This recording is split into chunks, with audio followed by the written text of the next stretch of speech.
আপনারা কখনো লাশ গোসল করাইছেন?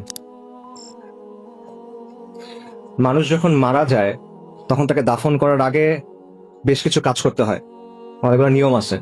তার মধ্যে একটা কাজ হলো মৃতদেহকে গোসল করানো, এবং এই গোসল করানোর কিছু নির্দিষ্ট নিয়ম আছে। যেমন মনে করেন লাশকে বসাতে হয়, পাশ ফিরাতে হয়, তারপর লাশের পেটে চাপ দিতে হয় আস্তে আস্তে, যাতে করে তার দেহের ভেতরে যে ময়লা আবর্জনা আছে সেটা যেন বের হয়ে যায়। যে ময়লা আবর্জনা আমাদের সবার দেহের মধ্যেই আছে। এবং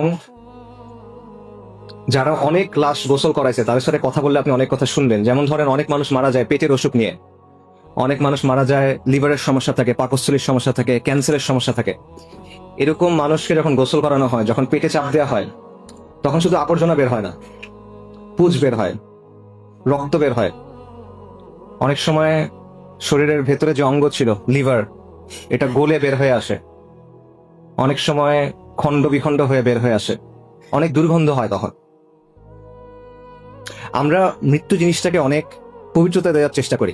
বিশেষ করে মৃত মানুষকে, আসলে মৃত্যু না, মৃত মানুষকে আমরা সম্মানিত করার চেষ্টা করি, তার উপর একটা পবিত্রতা দেওয়ার চেষ্টা করি। বিশেষ করে সেই মানুষটা যদি বিখ্যাত কোনো মানুষ হয়, নামি দামি কোনো মানুষ হয়, ক্ষমতাবান কোনো মানুষ হয়, কোনো নেতা হয়, তখন আমরা এটাকে অনেক সম্মানজনক কিছু একটা হিসেবে দেখানোর চেষ্টা করি। কিন্তু আপনি যদি ওই মানুষটাকে যখন গোসল করানো হচ্ছিল তখন দেখতেন, তখন আপনার কাছে মনে হবে না যে এই বিষয়টা সম্মানজনক, আপনার তখন করুণা হবে তার জন্য। মানুষ দুনিয়াতে নিজেকে অনেকভাবে উপস্থাপন করে। আমরা নিজেদেরকে অনেক বড় কিছু হিসেবে দেখাই, আমরা নিজেদেরকে অনেক সম্মানিত কিছু হিসেবে দেখাই, আমরা নিজেদেরকে অনেক পবিত্র কিছু হিসেবে দেখাই। আমরা আমাদের চারপাশে একটা খোলস তৈরি করি, কিন্তু মৃত্যু এই সবগুলা খোলস সরায় দেয়। আমাদের যত পোশাক আছে, যত আবরণ আছে, যত অলংকার আছে, যত সাজসজ্জা আছে, সবকিছু মৃত্যু সরায় ফেলে এবং আপনাকে দুনিয়ার সামনে একদম উন্মুক্ত করে দেয়। কিন্তু এই বিষয়টা আমরা মাথায় রাখি না। আমরা দুনিয়ার জন্য ক্রমাগত ছুটতে থাকি, দুনিয়ার জন্য ক্রমাগত ফিকির করি, দুনিয়ার জন্য ক্রমাগত কাজ করি।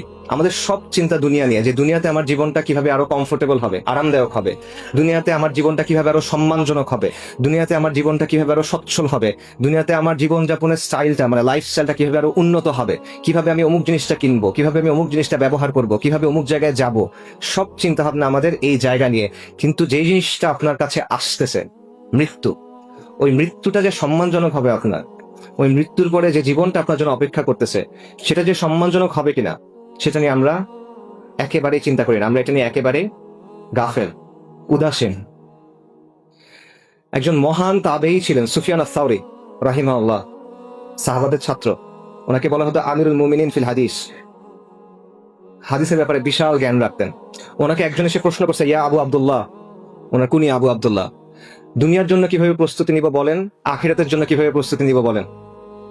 সুফিয়ান সাওরী বলছেন, দুনিয়াতে যে পরিমাণ সময় থাকবা সেটা অনুযায়ী দুনিয়ার জন্য কাজ করো, আখিরাতে যে পরিমাণ সময় থাকবা সেটা অনুযায়ী আখিরাতের জন্য কাজ করো। দুনিয়াতে কতদিন থাকবেন বলেন?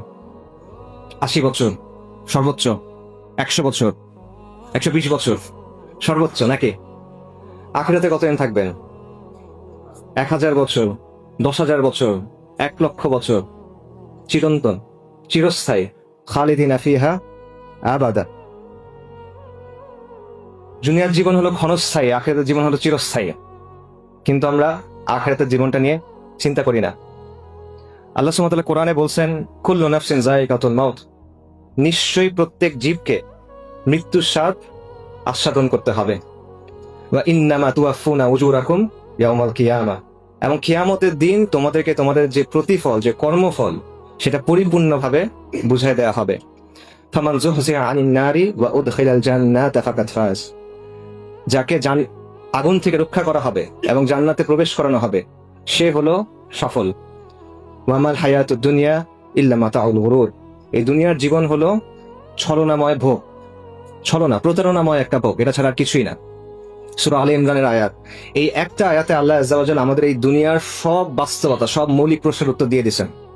যে বিষয় নিয়ে আমাদের এত পেরেশানি, যে বিষয় নিয়ে আমাদের এত ছোটাছুটি, যে বিষয় নিয়ে আমাদের এত চিন্তা, এত কষ্ট, সবকিছুর আসল মূল্যটা কত, এই সবকিছুর পরে কি অপেক্ষা করতেছে, দুনিয়ার সফলতা কি, ব্যর্থতা কি, এরপরে আমাদের জন্য কি অপেক্ষা করতেছে।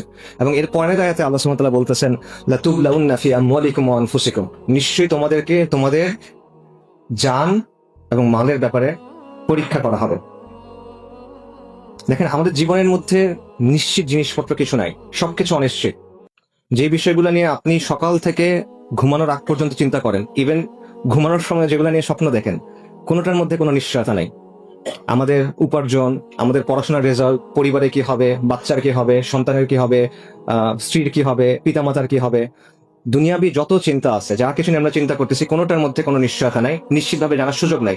একটা মাত্র জিনিস নিশ্চিত, সেটা হলো মৃত্যু। কিন্তু এই মৃত্যু নিয়ে আমরা চিন্তা করি না। এই জিনিসটাতে কিভাবে ব্যাখ্যা করবেন?